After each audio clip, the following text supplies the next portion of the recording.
Hey guys, it's Josh from Kirby Canine. I wanted to talk about some of the things that I get asked a lot of questions about, and usually that's what suit is going to fit me best. If you're an experienced decoy, usually what I hear from experienced decoys is they want a fast, light suit that they can move in and do scenario work. That's the majority of my customers. They're professional decoys that are in the suit a lot, so they want to be mobile.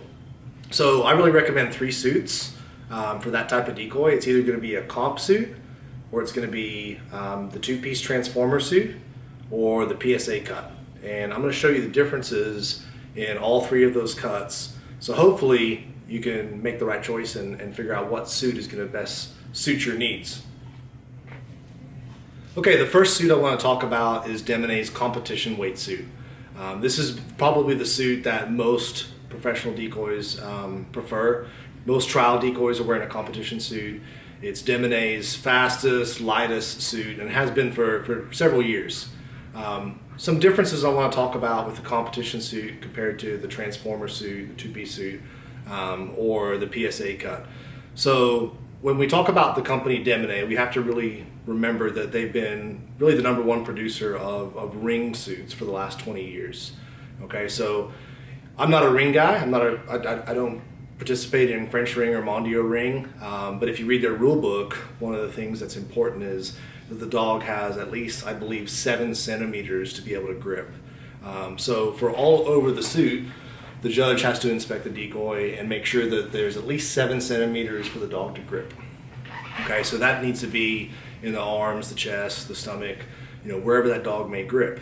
For a lot of American decoys that are doing protection work, PSA in particular, or police dog stuff, we maybe want to be a little bit slimmer in this area. Okay, so we'll talk more about the PSA suit in a minute. We'll talk more about the transformer suit, the pros and cons of that. But one of the biggest complaints I get from American decoys is that there's just too much bulk in this area. We don't take many stomach bites or many chest bites. So it just feels bulkier here. That's Demanet's cut, right? It's cut like that for a reason. It's cut for ring, and this cut has been, probably their #1 selling cut over the last 20 years, especially for your more advanced decoys. I love my comp jacket. I use my comp jacket a lot in training, especially for young dogs. It's fast, it's light. I've even trialed in my comp suit, pretty frequently. And I like I like the competition weight cut a lot. It's a good suit. All right, the next suit I want to talk about is what Demanet calls their transformer suit. We're here in the U.S. we call it like the 2-piece jacket. Okay, so this particular cut is a competition weight 2-piece jacket or transformer jacket, and you can get the transformer in any cut you want. You can get it in training weight if you want. So this is actually a competition weight transformer. All right, so the big difference in this is the arms are actually independent from the vest. Okay, so the jacket is in 2 pieces. There's the vest portion, which I'll show you in a second, and there's also the arms. All right, what I really like about this is that your arms are very, very mobile. And as a PSA decoy or police decoy that does a lot of scenario work, I love being mobile. One of the tests I have for a suit is, can I drive a car in it? If I can drive a car in it, then that's a great suit for me. It means I can do a lot of different things as far as scenario work. All right, so what I like about this suit so much is when I move my arms around in a typical suit, in a competition weight suit, semi-comp, whenever you move your arm up, the whole jacket moves with the arms. Because these arms are independent from the rest of the jacket, whenever you move your arm, the entire weight of the jacket is not moving with the arm. So once you break this suit in, it's very, very mobile. I got this suit in yesterday. It's fresh out of the box, so it's a little bit stiff. But even right out of the box, I feel like I could decoy in this, immediately and feel pretty mobile. Great suit. I'm going to take this suit apart and show you the different pieces and some of the benefits of the jacket being in 2 parts. So this is the transformer or 2-piece jacket with the vest removed. Basically, I just have the arms attached. What's nice about this too is if you're doing development work with a young dog that is transitioning from a Belgian sleeve to a suit, you can work the dog with just the arms of the suit like you're working Belgian sleeves, and then put the jacket on or put the vest on to make the full suit. So a nice transition tool. The way this is set up is there's a buckle that connects the arms in the front, and the way I'm showing it to you now is without the vest. You can really see the over sew. So one of the concerns with the two-piece jacket is, is there an exposure point between the vest and the arms? The way they've sewn the jacket, there's not. It'd take a really odd bite where the dog kind of muzzled into the armpit and dug in there before it actually gets some flesh. The back side of the suit, on the back side of the arms is basically bungee cord. The reason I like that bungee cord in the back of the suit is it's replaceable. Okay, so if that ever breaks, that's probably $2 in bungee cord to replace. You can replace that as needed. So great design. The other thing I like about this is you can detach the arms from each other to where if you just want to replace the left arm, you can. If you just want to replace the right arm, you can.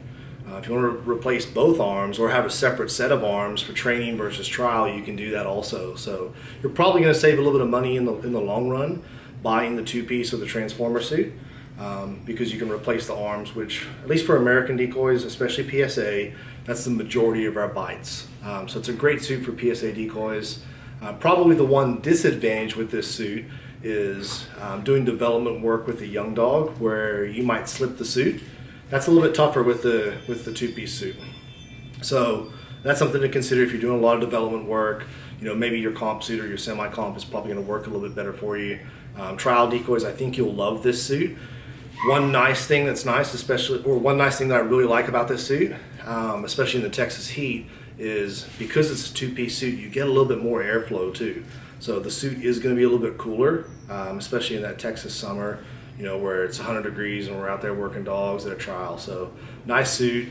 I'm excited to use this one at trial. I like the cut a lot. Okay, the last suit I want to talk about is the PSA Cut. So the PSA Cut suit was actually designed about a year ago. It was a collaboration with a bunch of PSA trial decoys. So just because you do PSA, whether you decoy or you're a trained decoy or a trial decoy, this may not be the best suit for you. I'm going to explain why. So the PSA Cut was designed specifically for trial decoys because we wanted a really fast, light suit with very little protection in the areas that we don't need, but adequate protection in the areas where we take the majority of our bites, which is the left bicep. So the way this suit is designed is it's tapered a lot more than the regular comp suit. If you remember earlier in the video, I was talking about the competition suit needing at least 7 centimeters of grip to satisfy ring rules. Well, the PSA jacket is, very, what I would say, borderline on that, if that. Okay, so if you look at this suit, it fits a lot more like my fall jacket. Okay, it looks like a jacket on me. Doesn't look like a bite suit.